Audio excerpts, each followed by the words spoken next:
បាទសួស្តីបងប្អូននេះកូនមន់ខ្ញុំនៅពេលយប់នេះបានអាយុ16ថ្ងៃហើយបងប្អូនមានតូចមានធំមានមន់រិស័យមន់ស្រែ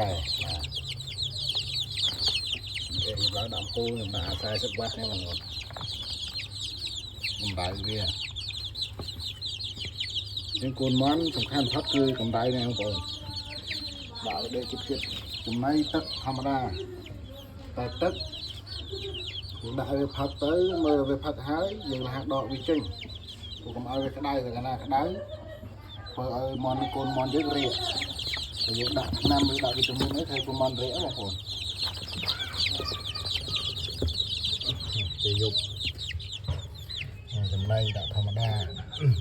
បាទនេះក្រៅកាម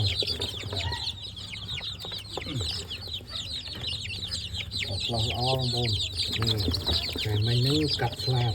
មើលស្អែកខាងស្អែកថតឲ្យបងប្អូនមើលមិនកាត់ស្លាបទៅដូចវាឆ្លាស់ដៃឆ្លាស់ជើង